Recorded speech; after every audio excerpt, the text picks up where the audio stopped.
Hey guys, welcome back to the channel. Appreciate you tuning in once again. So we're back on our rust bucket build here on our Mobius pickup. I don't know what year it is. It's a 1972 that is.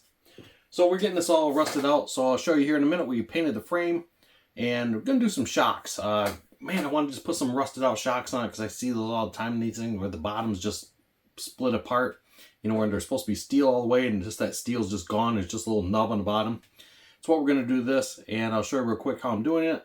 All that kind of stuff. Nothing major. It's pretty simple, pretty straightforward.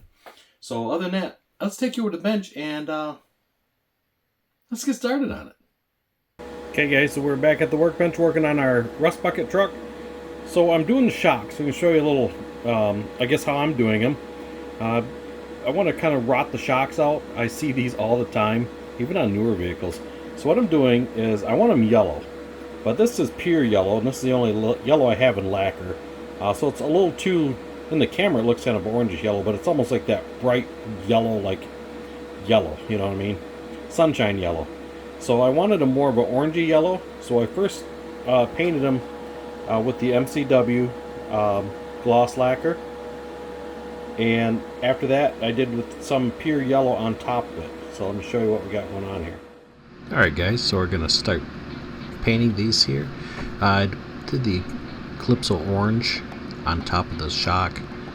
No primer, just basically the MCW, this is lacquer, orange on top. And this is our results after the yellow. So I think that looks pretty good, other than, you know, the bright yellow.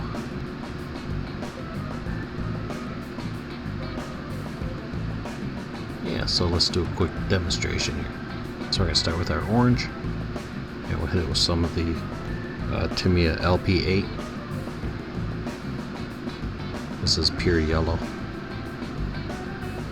So we just give it some light coats, fill it in, nothing too heavy.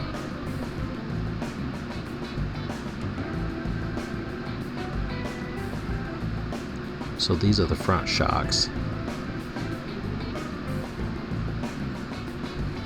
So we'll get this one finished, and we'll do the last one.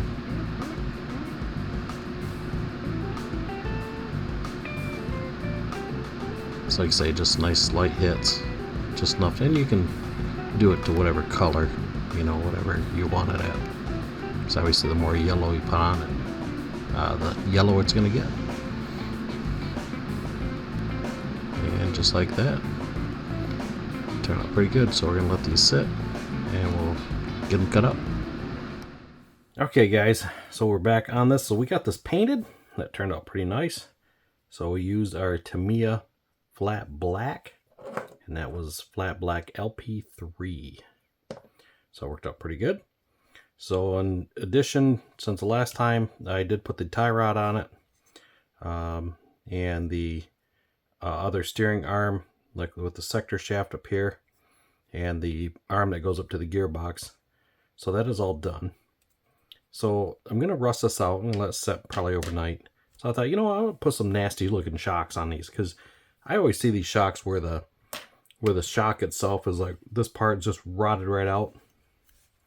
And, you know, basically this is gone. So the part that might have been up here is now just fallen down here. So there's just nothing left. So we're going to do that to that one.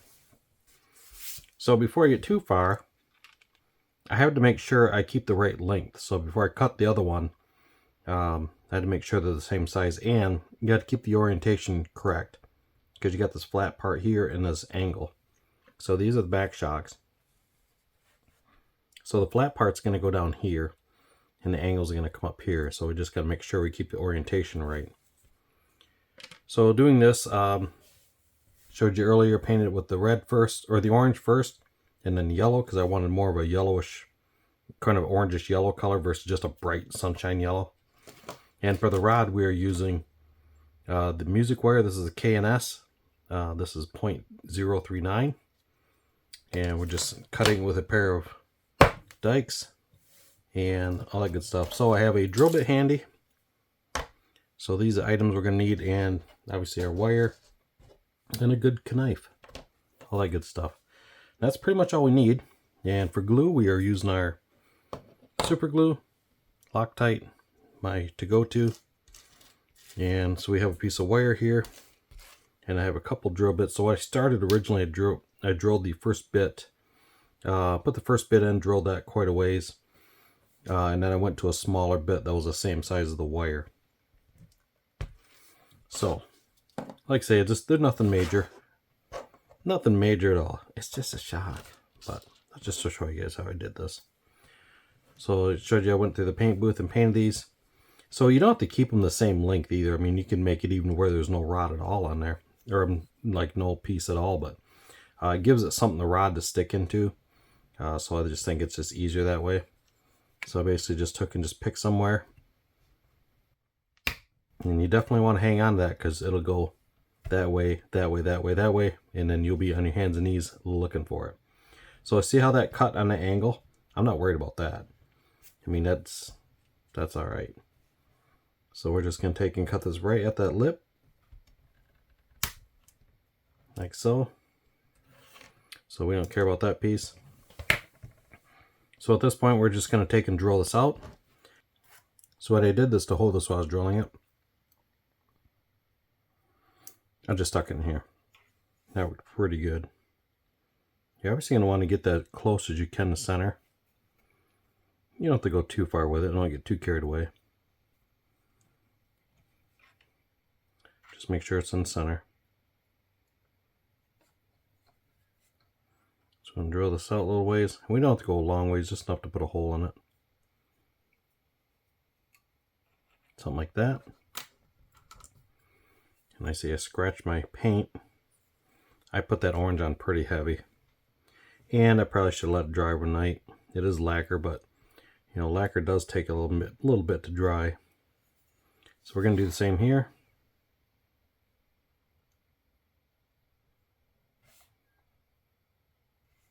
This one's a little harder, obviously, because there's not much to work with. Just don't drill your finger. I mean, unless you're into that type of thing, I don't know. So, like so.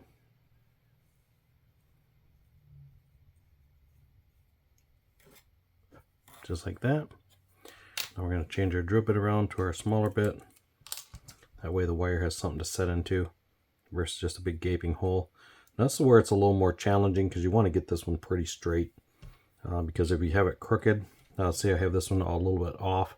But like I say, I've seen these to where these are just flopping around and it's just there for looks.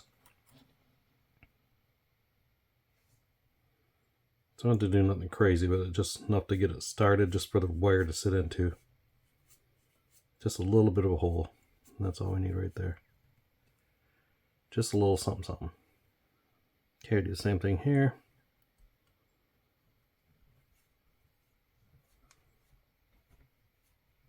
Hold on to her.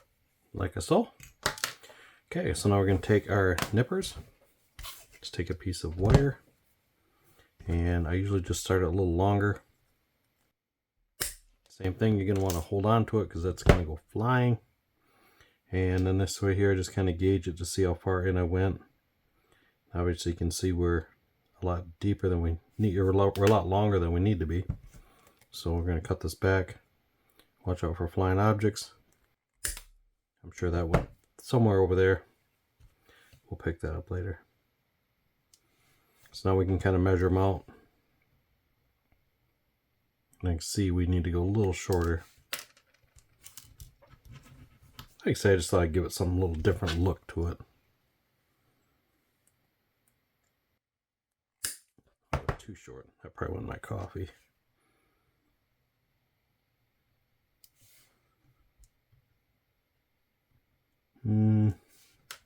Maybe just a little bit more.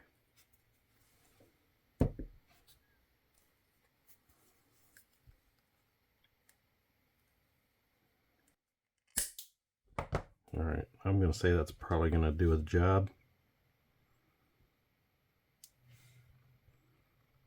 Yes, that should do it. Alright, so now we're going to take just a little bit of super glue. Glue this bad boy into place.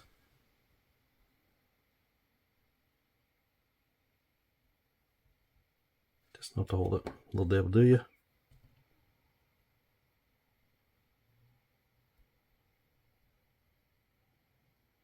Getting it nice and straight. Straight as you can anyways. Okay, we're going to let that tack up just for a second. So like I say, the biggest thing is you want to make sure they're the same length. It's like going to be pretty close. So like I say, we're going to want to line this up with the other piece on top. Just kind of keep it in the same direction. Okay, so basically have that staying straight up. So that means our end of this is going to be even with the top. So you can see it's going to be like that. So this is going to sit about like so. So I'm going to put another little tack of glue on this side.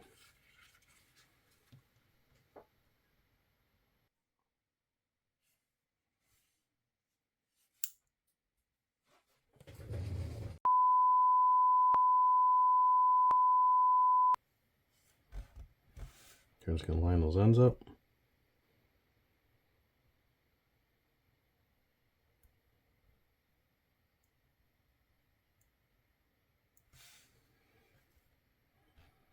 Should close the same length, which we are. Just straighten out a little bit. Okay, something like that. Okay, we'll let that set for a second, let it tack up a little bit, and then we're going to go through and start weathering it.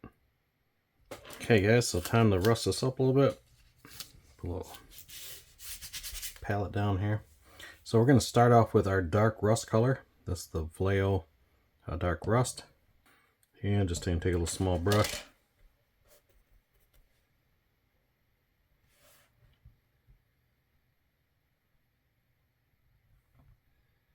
Just go around the edges basically. You don't have to be true or straight or anything like that, or oh my gosh, I got sloppy. It's rust. I mean, it happens wherever. So basically one up top. And you definitely don't want it to look like the one you just did.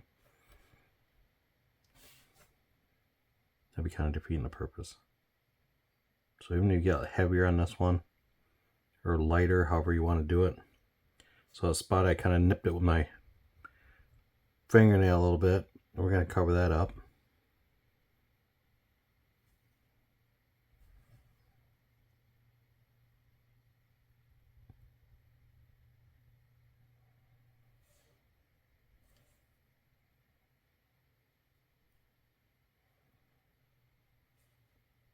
On the top there,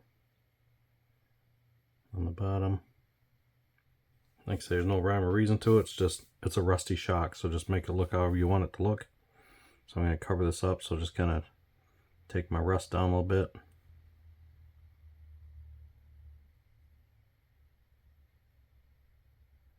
Just kind of streak it down, like so. Do a little streak on the other side here.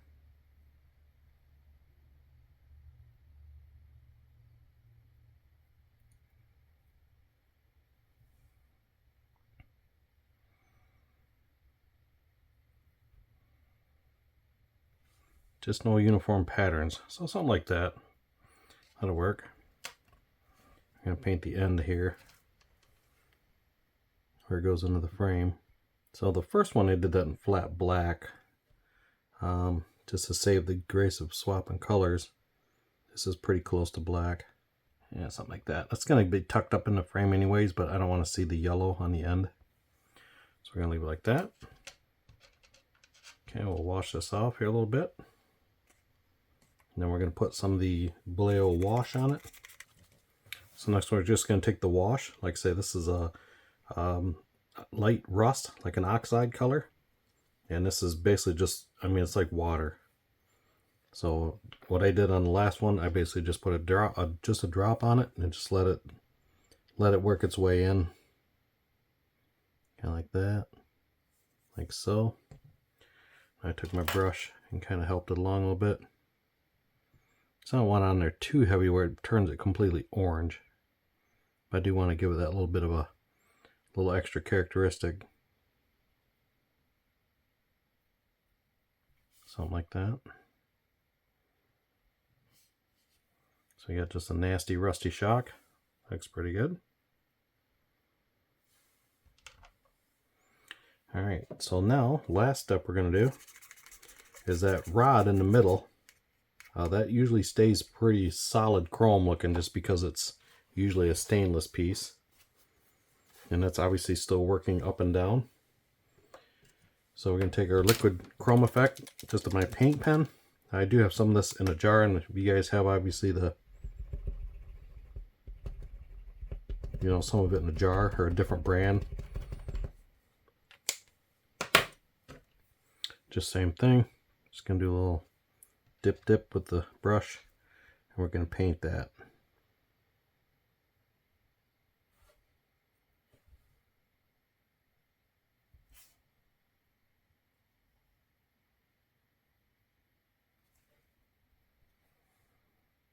Like I say, nothing too fancy. If you really want to get pretty technical with it, you could probably get that drill out just right.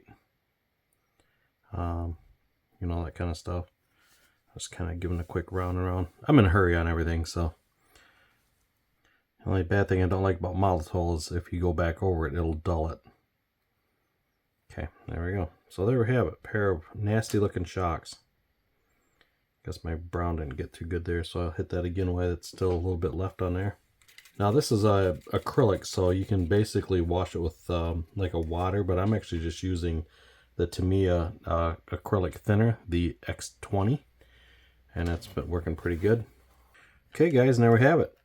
2 nasty worn out shocks. So I'm going to do the front ones the same way. So the front ones are basically just straight ones, so they'll be a little easier. So these are the fronts. I may just do one and leave the other one, or I might just rust them up and put them on. I'm not sure, because usually the back ones are the ones that do that. The front ones usually stay pretty good. I might just rust it out. I think that's my idea with it, just to give it something different. Maybe we'll do that real quick here, and then we're gonna just put them on like that. We're not gonna put them on right now, but you know, we're gonna set them off to the side and let them set for a minute. So I'll grab one of these guys. So basically, same procedure. Sure, we got hanging out here a little piece of plastic. I'm gonna use just my rust color here, dark rust. Just a little dab will do you. And we're gonna go just around kind of the edges, just like we did with the broken shocks. Same thing.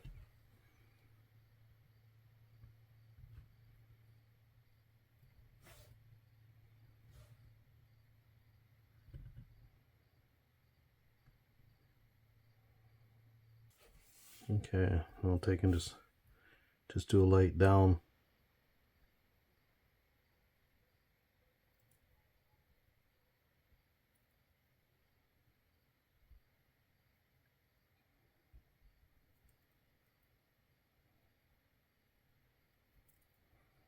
Something like that, just give a little character. Let that set for a minute. We'll do our last one. We'll do the same thing to that. Then we'll just hit it with a little wash. And we'll call her good. Just a little added touch. I mean, obviously you don't have to go through this. And some things I just think stands out nice. You know, just kind of makes the model just pop a little bit more. Like I say, years ago I used to do a lot of my rail cars and rust them up a little bit, and it's amazing just a little effects here and there, how it would change things. So what really works good on this is take a brush and wet it just a little bit, kind of like a fan brush, and it would drag that down until it almost kind of just faded out. That worked really good. Okay, something like that. Clean that off, and then we'll do a little wash on it, and we'll call these good. So we'll see how the first one looks here.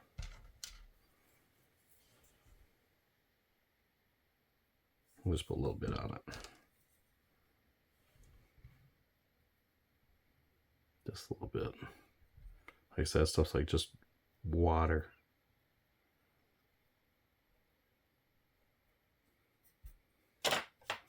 Might be too much there. I wipe a little off. There we go. I kind of want some of the yellow still to shine through, to pop a little bit on it. Yeah, like that. This guy here.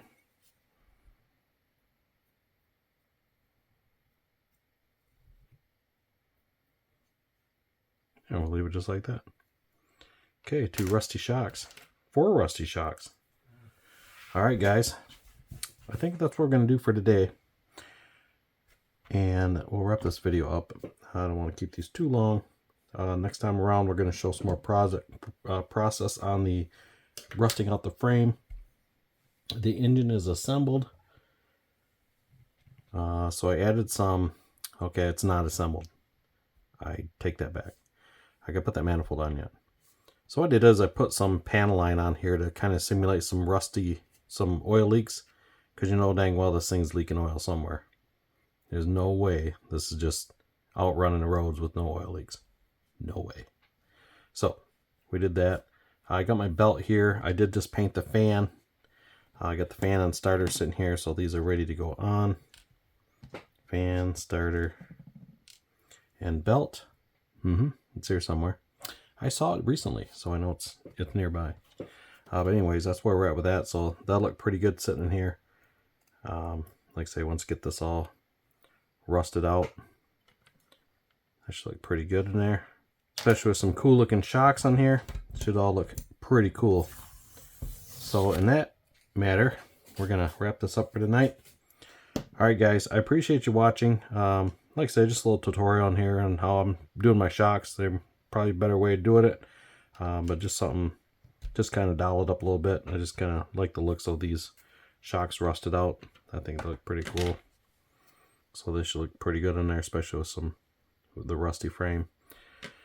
I figured by rusting the frame, if I missed a spot rusting it, at least the frame is black because it probably started out that way. And that way we got it all covered. So just the best way to do it. So we're going to let this stuff cure for the night, and we will try it again once we get that going, and we'll bring you back the next time around. So I appreciate you guys watching the channel and tuning in, and we will see you on the next video. You guys have a good one. Thanks for watching.